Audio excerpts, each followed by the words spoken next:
Oi, pessoal! Nessa aula de hoje, nós vamos falar sobre separações de misturas homogêneas e heterogêneas. Estão preparados? Hoje a aula vai ser Heavy Metal. Ótimo, galera! Agora nós vamos trabalhar o processo de separação de misturas heterogêneas. Parece complicado, mas vou falando uma por uma e tenho certeza que vocês vão manjar demais. O primeiro método de separação de misturas, o mais primitivo que nós já tivemos, é a catação. Exatamente, catação. É você separar compostos sólidos usando os dedos, entendeu? Usando a escolha. Então, esse é o primeiro processo. Isso pode ser usado para separar o arroz do feijão antes de serem cozidos ou depois de serem cozidos. Isso não importa. Para pegar conchas, escolher quando você está no mar o que você quer. Um outro método é chamado de flotação. Flotação é quando você separa uma mistura levando em conta a sua densidade. Como, por exemplo, se eu pegar aqui uma quantidade de areia misturada com serragem de madeira e colocar no recipiente e encher d'água, a areia vai ficar no fundo e a madeira, que é menos densa que a água, ela vai soerguer, ela vai ficar lá em cima. Então assim eu consigo separar e consigo retirar toda a serragem dali de cima, separando essa mistura, tá bom? O método da peneiração ou tamização é quando eu uso para separar sólidos de diferentes tamanhos. Por exemplo, quando eu quero separar pedras da areia, ou se eu também quiser da farinha separar as pelotas, aquelas partes mais duras, geralmente para você fazer alguns bolos, algumas coisas, você precisa ficar batendo a farinha assim, ó, para separar dos grandes grânulos que se formam. Método de filtração comum. Isso é quando eu utilizo uma superfície porosa para separar um líquido de um sólido ou sólido de um gás. Tomando um tereré, a bomba, querendo ou não, ela é uma superfície porosa, ou um aspirador de pó que suga esse ar e separa o ar que está sendo sugado da sua sujeira. Método de dissolução fracionada. Esse processo é inteligentíssimo. Imagine numa mistura onde eu tenho sal e areia no mesmo recipiente. Não tem como eu, pela catação, separar o sal da areia, concorda? Então eu vou utilizar um solvente. A partir do momento que eu tenho uma mistura com sal e areia e eu adiciono água e diluo, mexo, o sal vai diluir na água.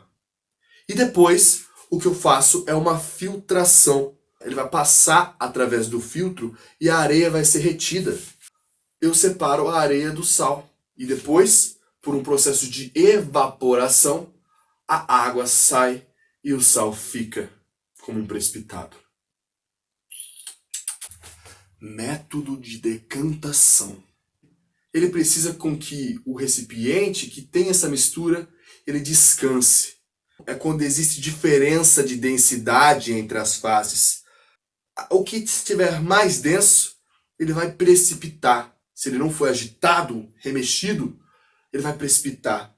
E quando ele precipita, ele se deposita no fundo desse recipiente. Sendo assim, a parte superior ela está livre deste componente que sedimentou-se. Centrifugação. É quando eu submeto a minha mistura, que é sólido e líquido, numa velocidade, numa aceleração de rotação muito grande, e eu acelero o processo de precipitação. Então essa rotação ela é tão forte que o sólido ele vai para o fundo forçadamente, porque a tendência dos sólidos é ser liberado quando ele está rodando, né? É essa vontade que as células têm de fazer. No caso de eu colocar o sangue numa centrífuga.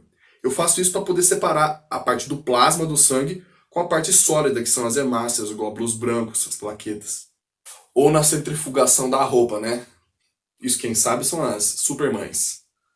E esses foram os exemplos de misturas heterogêneas que podem ser separadas, ok? Vamos entender o que é uma separação de misturas homogêneas.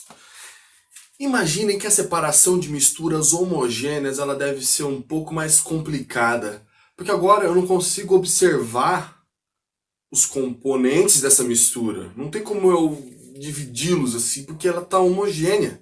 É uma coisa só. Então eu preciso ser um pouco mais específico na hora de investigar o que eu vou fazer para poder tirar esses componentes um dos outros, ok? Fusão fracionada. Ela acontece quando eu quero separar dois metais que estão misturados. Então eu elevo a temperatura deles, aqueço eles completamente. Quem tiver o menor ponto de fusão vai derreter primeiro e o outro vai se manter. É o exemplo do cobre e do ouro. Um outro método é o método de destilação simples. Ele acontece quando eu quero separar a água do álcool, certo? Se eu colocar essa mistura e submeter ela a um aquecimento, eu deixar ali numa média de 80 graus Celsius, eu não atinjo a temperatura de ebulição da água, mas o álcool já começa a evaporar. E se eu tiver um equipamento para poder captar esse álcool que está se evaporando, eu consigo fazer a separação desses dois componentes.